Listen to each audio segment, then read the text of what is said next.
Maybe I'd just like to start by, of course, thanking the Baha'i community of Atlanta for hosting us here in this wonderful venue, this wonderful city, and also to the Association for Baha'i Studies for really entrusting us with this responsibility of sharing a few of our reflections on engaging in this discourse at the international level. This is really such a beautiful space that's been created. And I'll just say I've been crying all morning, and I'm hopeful that you all won't be crying after, but we'll see. So as mentioned, I'm Dan Perel. I serve as a representative for the BIC's UN office in New York. And my name is Yvette Allen, and I serve as one of the researcher writers. This is my first ABS, having come recently to the United States, so please be patient with me. Yeah. So for those of you who are unaware, the BIC's UN office is the formal representation of the Baha'i community at the international level. Most of our work is engaged with the United Nations, but there are other ancillary bodies that offer us similar opportunities to share some reflections from the writings and from the experience of the worldwide Baha'i community. As I was rehearsing for this talk this morning, I was actually reflecting on how I was feeling. I'm not nervous speaking in front of ambassadors. I do that all the time, or even with the Secretary General. But I think the feelings I have now are really a reflection of the esteem in which we hold this audience, the import of the work of the Association of Baha'i Studies and of you all as individuals. So suffice it to say, we took to heart Mr. Birkeland's advice last night and are looking forward to the fruits of our prayers for intercession.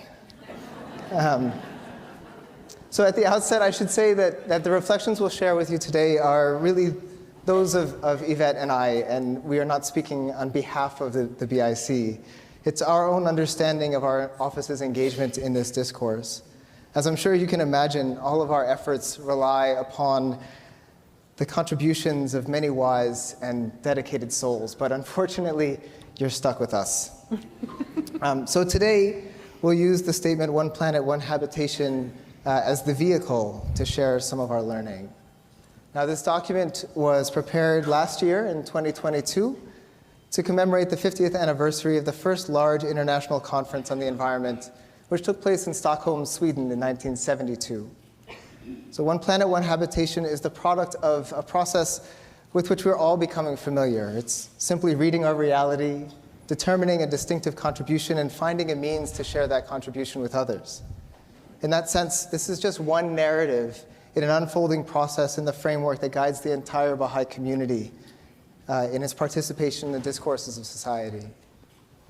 It may be helpful to offer a bit more context on what our office does before we get into the content of that statement, but unfortunately, we don't have time to unpack every chapter of the statement. We'll be around for questions later, of course. So the BIC has worked with various agencies of the UN, with representatives of government, as well as international civil society organizations since the establishment of the United Nations. Through its work, the BIC has been learning about what it might look like to focus the light of Baha'u'llah's revelation on the evolution of thought, as well as the exploration of social reality on the international stage. At the international level, many of the conversations we're observing are often characterized by a sharing of positions rather than an exchange of ideas. You'll find various actors offering formal statements, declaring positions, or calling for action on a given issue. This mode is often one-directional. It can be quite adversarial and isn't always conducive to a genuine search for truth or consultation. In responding to this reality, a large part of the BIC's work also involves learning about how it can co-create a collaborative and consultative culture among international actors, which is so critical to bringing about enduring peace, where ideas can be dispassionately explored from various perspectives and a sense of common endeavor instilled. I promise I'm not wearing the same outfit there that I'm wearing here. I just had a look and felt really unoriginal. It's a different tie, I swear. The Universal House of Justice, in its 18 January 2019 message, states that in the last 100 years, there were 3 historical moments when it seemed as if the human race was reaching for real, lasting peace. The third such moment was in the 1990s, when numerous global United Nations conferences were taking place on various important issues: environment, gender equality, population and development, social development. And yet, just a spoiler alert, we did not achieve the peace that humanity has longed for. As the message states, "The tumult raised by the contending peoples of the earth threatens to drown out the voices of those noble-minded souls in every society who call for an end to conflict and struggle. As long as that call goes unheeded, there is no reason to doubt that the world's current state of disorder and confusion will worsen, possibly with catastrophic consequences, until a chastened humanity sees fit to take another significant step, perhaps this time decisive, towards enduring peace." So in a sense, a large part of the BIC office's mandate could be conceived of as seeking out areas of discourse at the international level where humanity sees fit to take another significant step. At this moment in history, the mandate of the United Nations is actually broader than what the BIC UN office can impactfully address, try though we might.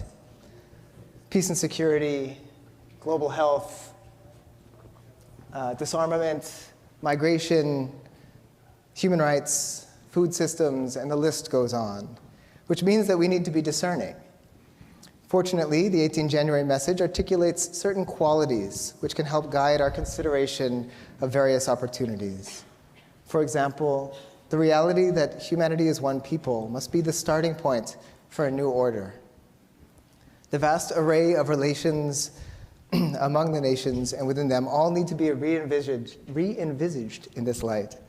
Second, the need for a global order that unifies the nations of the world with the assent of humanity. And third, the realization of such a vision will require a historic feat of statesmanship from the leaders of the world. What are some areas where the aforementioned prerequisites can be found? And where might we be able to meaningfully contribute? As you might have guessed, we thought humanity's relationship with the natural world could be one of them. There are a number of elements of this discourse that could serve to accelerate the forces of integration. That this challenge is shared by all. That it requires new forms of global organization in order to be successful. And that overcoming narrow and short-term interests will be instrumental in meeting the moment. In sum, the environmental crisis represents one of the many potential avenues which can lead humanity towards peace. As One Planet, One Habitation states, "The question before the nations and leaders of the world is whether the needed action will be taken as a matter of conscious choice and prevention, or whether it will be prompted by the destruction and suffering wrought by escalating environmental breakdown." So we root for the first one. So as Dan mentioned, there are growing a number of opportunities to contribute to the evolution of thought on the international level. The state of the world today is prompting many to search for alternatives and new ways of arranging our affairs. Both destructive and constructive forces are creating conditions for greater receptivity to ideas, such as the oneness of humankind, and to new conceptions around human identity and purpose, including who we want to be and what world we wish to live in. More and more people are calling for global approaches and are explicitly acknowledging humanity's interconnectedness. It therefore seemed ripe for the BIC to make a contribution in response to the planetary crisis. Yet we needed to draw upon both the reality of the international space and also what we have been learning as a global community. We also had to understand dimensions of timeliness and receptivity. The writings tell us, "Not everything that a man knoweth can be disclosed, nor can everything that he can disclose be regarded as timely, nor can every timely utterance," that got really loud, be considered as suited to the capacity of those who hear it.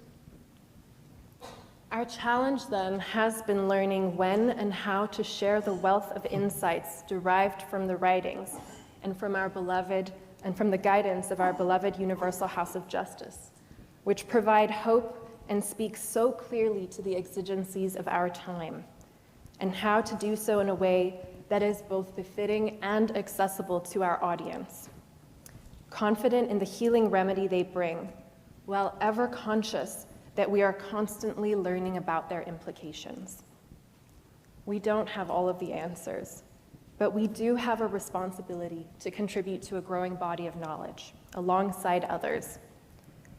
We don't know exactly what our future systems and structures will look like, but we can distill insights from the vision Baha'u'llah has so lovingly outlined for us, and we can offer some of the approaches that can help us along this path. As we're learning about what it means to shed the light of the revelation in the various areas we're engaged in, this quotation, the quotation that Dan read, offers a helpful roadmap. It helps us to ask first, what do we know or what are we learning? What is timely to share? And with whom would it be timely to share? The BIC was beginning to identify a window of opportunity and a receptivity, particularly in the discourse on climate change and the natural world. But we found it was also important to gain a historical perspective, to know a bit more about where we were coming from and how far we've traversed within this discourse area in order to know more about where we are going and how we might move forward. Yeah, so naturally, there's been an evolution in the conversation at the UN around humanity's relationship with the natural world. In fact, from a broader perspective, we know that this relationship hasn't always been cause for global concern. It's a product of certain assumptions and approaches that are associated or have come to prominence with the modern era. The emergence of this issue became the genesis of the 1972 Stockholm Conference mentioned earlier. The conversation then began by determining the nature and scope of the problem with sufficient scientific clarity. It was at that point, at that conference, that UNEP, the United Nations Environment Program, was created to do just that. And it may be heartening to know that the BIC was represented at that conference in 1972. And in fact, one of the representatives who was there remains one of our most stalwart collaborators to this day. Now, the UN identifies anniversaries, 10 years, 20 years, 30 years, as significant moments for follow-on conferences or commemorations. So 1972 was this Stockholm Conference. 10 years later, in 1982, was the year of my birth.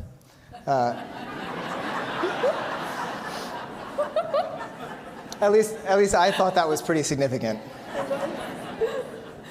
In the early 1990s, with the end of the Cold War, new horizons were opening, and this gave rise to the conferences referenced in the 18 January letter. The 1992 Rio Earth Summit was one such conference. Now, skepticism still remained, of course, but plans were coming into greater clarity. It was this conference that gave rise to the United Nations Climate Change Convention, the UNFCCC, as we call it today. Now, by 2012, the urgency and the clarity of the challenge humanity faces came into even sharper relief. And at Rio Plus 20, as it was known, conversations around what came to be known as the Sustainable Development Goals began. And in 2015, the nations of the world agreed on their latest plan to address the challenge. This is known as the Paris Agreement. It happened in Paris. But often when we take this longitudinal view of the institutional evolution, we can see that there are changes that come about. Now today, the United Nations speaks about the triple planetary crisis of climate change, biodiversity loss, and pollution. And I apologize that sometimes we'll say climate change, but really we recognize that it's one sort of cadre of challenges that we're facing. So throughout this process, scientific consensus was built, problems were identified, and humanity began to develop ever more sophisticated institutions and strategies to address them. But despite these advances, and as Mr. Birkeland referenced last night, the Rizvan 2023 message states that there's widespread acknowledgement that the present-day structures of society are ill-prepared to address the needs of humanity in its current travails. In terms of the contributions of the BIC over time, it's important to note that it was always focused on the principles which must underlie this issue.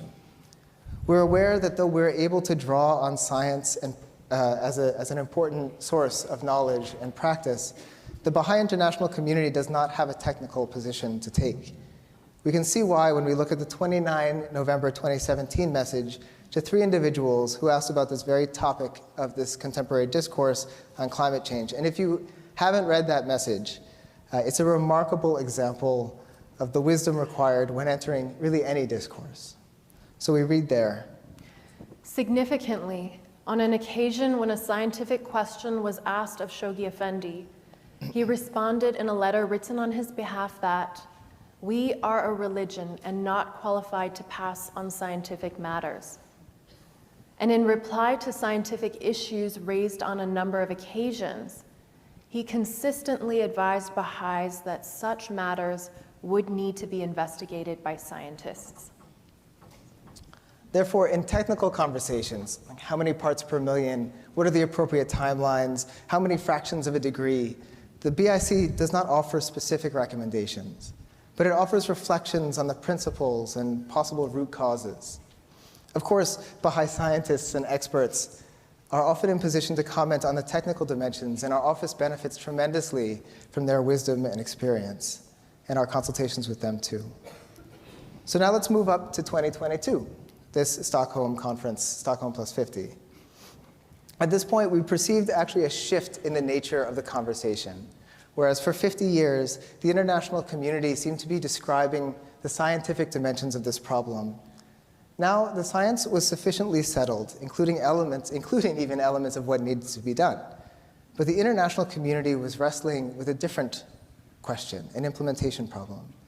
It's a challenge more related to courage, related to the oneness of humanity, related to countering the inertia of prevalent social forces. And for some reason, Yvette doesn't know why, I often think of this pale blue dot photo taken by Voyager 1. For those who aren't familiar, that little dot in the streak there is all of us. That's Earth. I know it.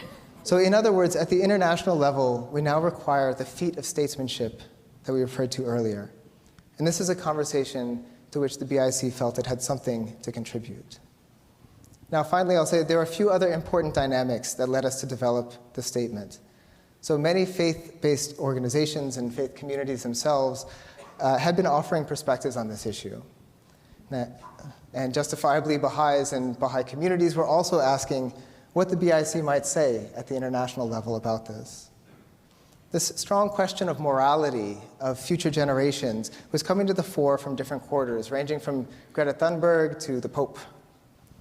And the Secretary General of the UN selected climate change as a central area of focus, given that with all the division in the world, this was an area where high levels of consensus, not to mention tremendous urgency, had been reached.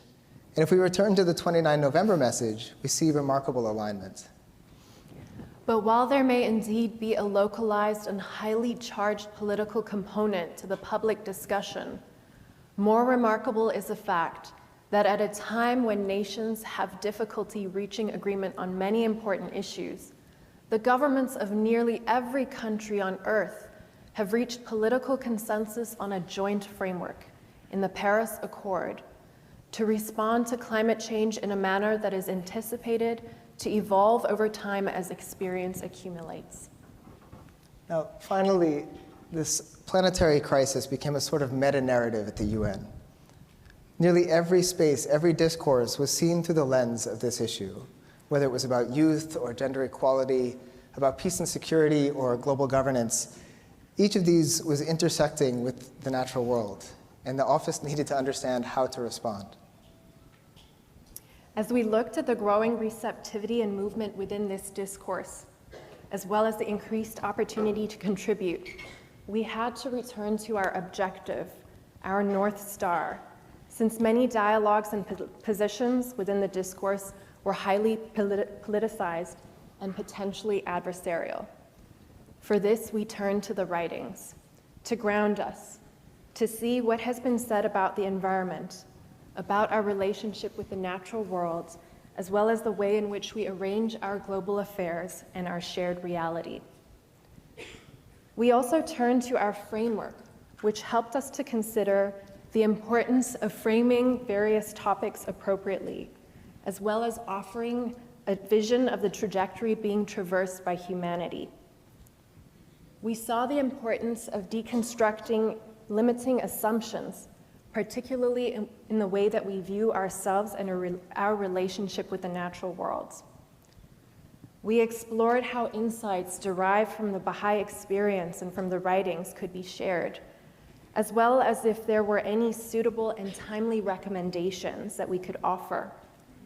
And we saw the importance of promoting growth in areas of consensus, as well as energizing the discourse with a sense of optimism. So we can offer a few examples of what all of this looked like in our work and how we began to reframe certain topics. So first, conversation at the international level is often characterized by despair and pessimism and focus at the level of challenges. It's as if we're set to climb a large mountain, and the conversation is mostly spent describing that mountain. Now, not to disparage the importance of this description. It serves to build knowledge and consensus and help us make plans. Some elements of problem solving start to come in. For example, there are calls to reduce our carbon emissions, to disconnect from fossil fuels, to provide more equitable distribution of resources and technology. Even so, as actors speak about climate change, and in fact many other issues, there's almost this pro forma list of various crises, the polycrisis is what they're calling it now, that humanity is facing. So why does this matter? So imagine we're at this mountain about to climb it. Sorry, did I say climate? We're about to... Sorry, we're about to go up it. The team leader says this mountain is huge, it's icy, our ropes aren't really strong, we don't have the proper clothing, our health is in decline, we can't get along, we haven't adequately prepared, the mountain is a crisis of existential proportions. Now let's get out and climb that mountain. So naturally, the BIC wants to come from a slightly different perspective. Of course, not ignoring or being blind to the challenges that we face, but also not dwelling on them to the point of incapacitation. So another observation is that there is a strong narrative dominating many conversations, where one group of countries is painted as a victim in need of assistance, while another is seen as the oppressor responsible for our present crisis, and therefore must be held fully accountable. While it's important to recognize the historic contributions to the present crisis, we wanted to frame the topic appropriately and to offer a more nuanced reading which both acknowledges the gross disparities and the injustices in the world without vilifying any one actor to the extent that they have no motivation left to act. In other words, this is a shared challenge.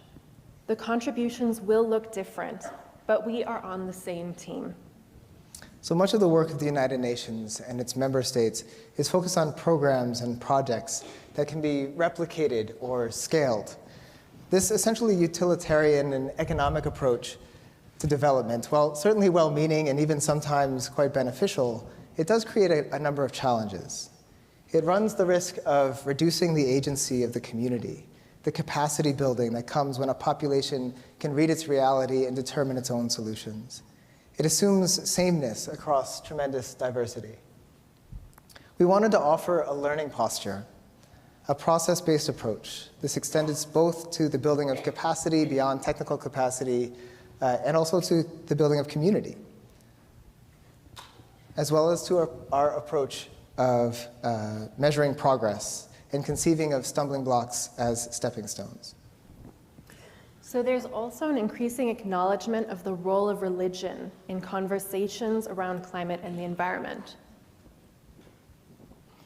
However, it's more often in the context of religious communities and their resources, for instance, their land, their funds, their number of followers.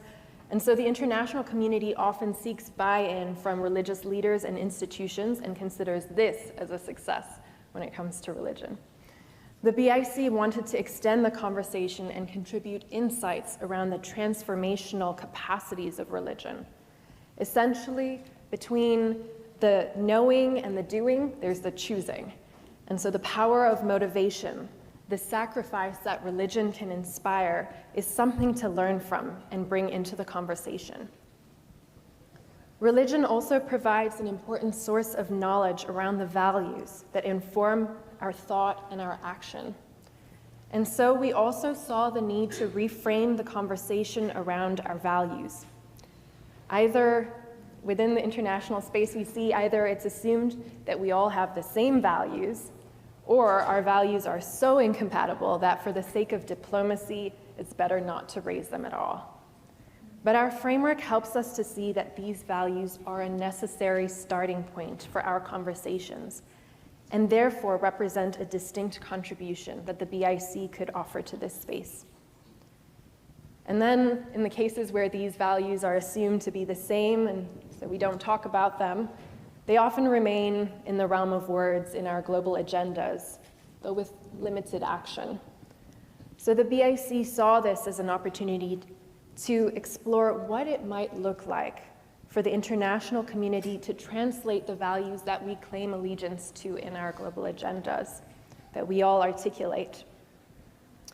And to learn more about what stores of motivation could be tapped into that could allow words on a page to find expression through profound changes of behavior.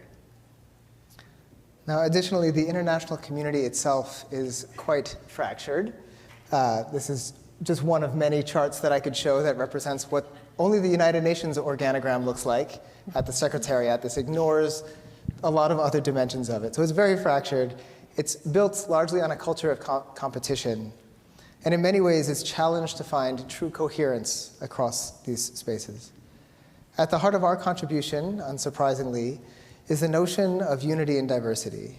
This is not only the starting point so often referenced in the Baha'i writings, but it's also so beautifully expressed when we merely look outside and see the harmonious interaction in the natural world. As such, this essentially became the primary theme of the main text of the piece. So all of what we just described helped us to consider tone, framing, our approach, and we also turned to various collaborators, including individual Baha'is, as well as other colleagues who are actively engaged in conversations around climate and the environment through their professional work. And we asked what they thought would be timely to share or appropriate. We explored how the lens we use to view reality has a real bearing on the way we respond to our challenges.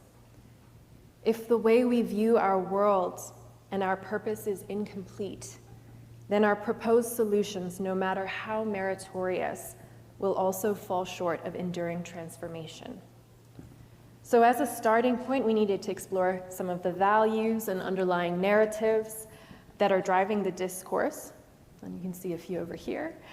And then we next turned to a number of spiritual principles that were especially relevant to the discourse. There are a few. We've got moderation and equity, for instance. And in addition to principles, there were certain concepts, and some which have gained a greater acceptance in society, such as the oneness of humanity. Yet this still required a deeper exploration of its implications. Then there were other concepts that required new or expanded definitions. For example, in the way we view power and justice. You can see a few other concepts. Then questions related to process in terms of how we would translate those principles into action. They also became important. For instance, a posture of learning and just considering the scientific learning around process. And in a discourse that was often shaped by urgency and frustration, and in many cases, hopelessness, we also wanted to remain ever aware of the opportunities awakened through the various forces at play in the world. For instance, opportunities to create new habits and redefine our systems. So you can see that there was a lot to say. And so one question then was, how could the BIC distill all of these ideas, which all felt relevant and timely, into some sort of a contribution? This was not an easy task, but we're lucky we have the example of Abdu'l-Baha for inspiration. Let us too bear in mind the example which our beloved master has clearly set before us. Wise and tactful in his approach, wakeful and attentive in his early intercourse, broad and liberal in all his public utterances, cautious and gradual in the unfolding of the essential verities of the cause, passionate in his appeal yet sober in argument, confident in tone, unswerving in conviction, dignified in his manners, such were the distinguishing features of our beloved's noble presentation of the cause of Baha'u'llah. While the example of Abdu'l-Baha inspired our approach, our task was to find a way to coherently present all of these ideas, which all felt so central and timely to the unfolding dialogue. And we saw many challenges with trying to articulate this web of complex and overlapping ideas through the medium of writing, which we know is inherently linear in nature. So we don't have a lot of time to go into that story of the writing process. It involves a lot of stylistic exploration and experimentation, but we can share a bit more about that process for anyone interested in joining the afternoon session today. We did, however, want to spend some time right now unpacking just one of the many concepts in the statement, just to get a sense of how our content unfolded. So we've both already touched a bit on the importance of our narratives and underlying assumptions in the way that we view the world and interact with it. One dominant assumption which we've observed in this discourse area is that progress is largely defined by economic considerations. On its own, this belief is incomplete. Yet, this belief has very real implications. We act as if we can carry out infinite material growth on a planet with finite material resources. We're driving our Earth's resources beyond what is sustainably possible, while not fully exploring other elements of our individual and collective purpose. Another implication is that we keep hoping that this same materialistic lens, that lens which has contributed to the very challenges that we are facing in the first place, will in fact be the solution out of our present problems. Our solutions then end up being largely about how many financial resources we can pour in, or what new technical fixes can solve the problem, rather than looking into deeper root causes. But we can all agree that finance and technology do have an important role to play on this path. But what we're seeing is that money and technology alone cannot address deeper questions of meaning and purpose, which seem to drive a lot of the unsustainable patterns prevalent in society today. It's true that many actors on the international stage are recognizing and articulating the limitations of purely materialistic indicators of progress, but what seemed to be missing is a compelling alternative. So we saw this as a window of opportunity to explore ideas around what a more holistic conception around progress and human purpose might look like, and how specific spiritual principles might offer an expanded view of our reality. What if we prioritize qualities such as moderation or a concern for future generations? And what might that look like in practice? We also wanted to present some of the implications of this expanded conception, including an exploration of what it might look like if we were to begin to rethink our economic arrangements based on a different set of assumptions. You'll see throughout the statement, if you have a chance to glance through it, that the BIC also offers concrete proposals. Just one more slide, yeah. So it doesn't just remain within the realm of ideas and principles. In order to be part of the conversation, the BIC needed to speak to and highlight some of those ideas in society that represent a transition toward a more mature conception around progress and purpose. For this particular proposal, listed out here, the BIC echoed the UN Secretary General's call for the development of measures of progress that could complement GDP. The BIC further added that many diverse spaces existing in the UN could explore this matter using their expertise, thereby contributing to an ongoing process of inquiry into how to define success and progress. So one further dimension related to the creation of content. So even beautiful words have their limits without an appropriate way of illustrating them. Actors with whom we engage at the international level would sometimes share that the BIC statements and approaches are really beautiful, but suggest that it's too idealistic or out of touch with reality. We consulted on this stumbling block and considered ways of sharing the experience of Baha'i communities in order to make tangible these abstract ideas. As a global community, our experiences are still nascent and humble, but they offer glimpses into new ways of arranging our affairs, as well as alternative ways of viewing relationships with each other and the natural world, and with our institutions and the planet in its entirety. Through these examples, we're beginning to see how patterns of behavior emerge in diverse localities that reflect a greater appreciation of our responsibility to the earth and to future generations. We try to share how these communities develop their capacity to live out their purpose in this way, with service to society and a culture of learning and exploration of defining features of their efforts. To this end, the BIC developed supplementary material to complement the statement on the natural world, sharing stories, both written and in film, and our thanks to the filmmaker, who's probably sitting out in the audience somewhere, of communities learning about more holistic patterns of life with their environment. We find the efforts of those laboring at the grassroots to truly reinforce and actually lend meaning to the work of the BIC at the international stage, illustrating in lived reality the language that we're trying to share with others. In this, we see the value of our overarching framework, which lends coherence to all of our endeavors as a worldwide community in whatever arena we're engaged. As an example, one of the stories we've shared comes from Zambia, where we're beginning to see how the efforts of the Baha'i community helped a group of young adults to develop their capacity to respond to the needs of their environment. This process also improves certain aspects of the culture of the community. A tutor of the group shared. Before, people thought that development could only occur when others with money would come in to fund projects. But then they started to see development as something that can come from within the community, that when we work together in unity, we can build our community. So now the final chapter that we'll discuss here is how this document has served the office.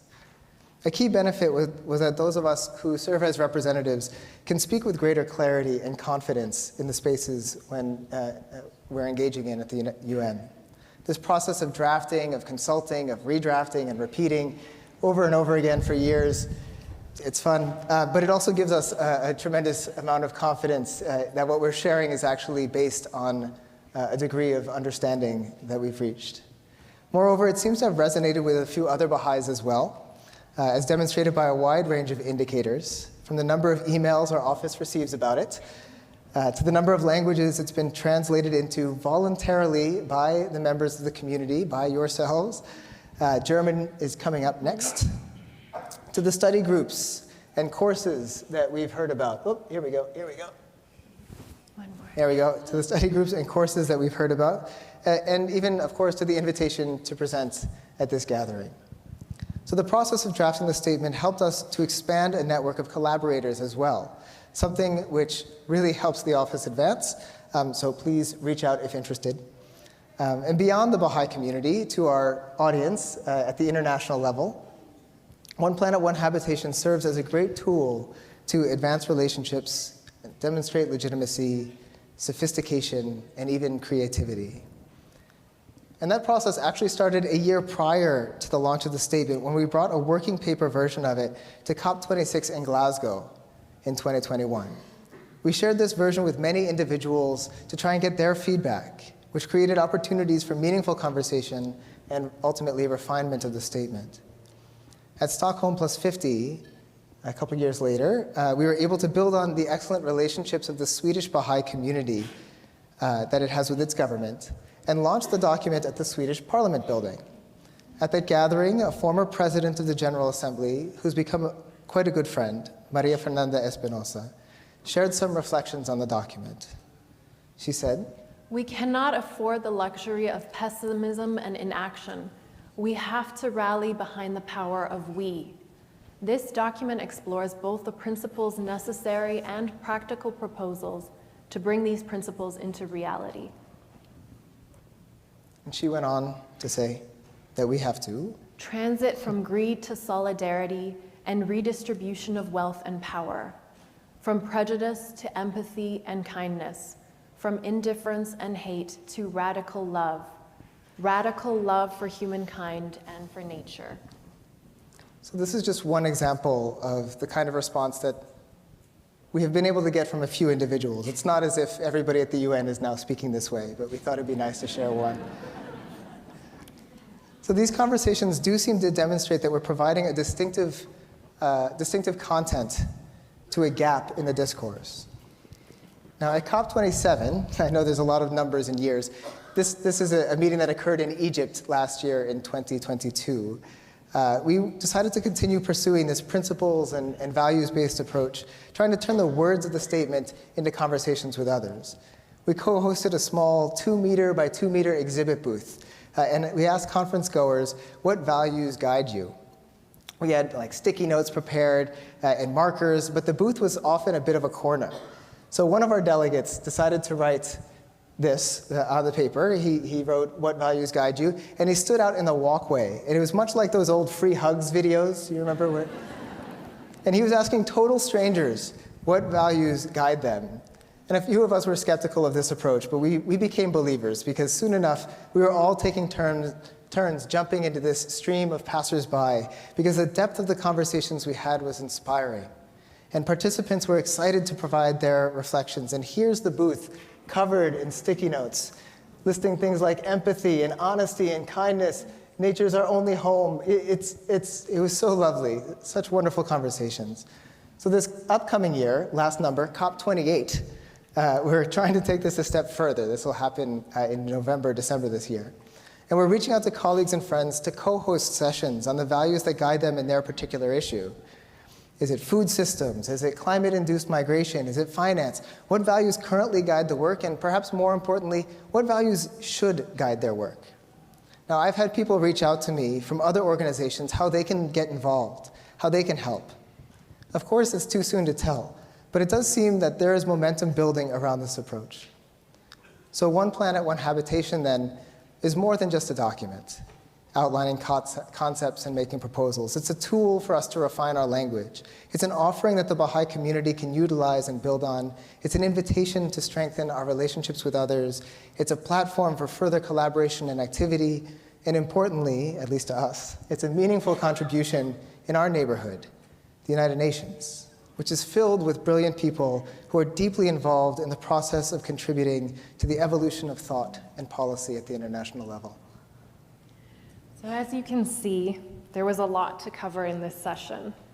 But for those interested in learning more about the evolution of this specific discourse area, as well as participating in discourses more broadly on the international stage, we'll have more time for those joining the follow-up workshop later today. As Dan mentioned at the start of our time together, this was just one effort of the BIC, learning to participate in discourse at the international level. The experience from writing One Planet, One Habitation helped the BIC to learn more about the systematic development of content through reading reality, working with collaborators, deepening relationships, distilling insights into writing, and testing and refining language. The BIC has been continuing to build off this experience, learning what it can take from this particular process and applying it to other discourse areas. It's exciting that we're all part of this collective endeavor of contributing to the evolution of thought, whether at the grassroots, through our professions, or on the international stage. We're all learning from each other, and we're all contributing to an ever-expanding body of knowledge. The words of Abdul Baha give us hope and excitement and inspiration as we explore future projects to come. The publication of high thoughts is the dynamic power in the arteries of life. It is the very soul of the world. We look forward to learning further about how this dynamic power can bring light to the different spaces which we all participate in. Thank you. Thank you.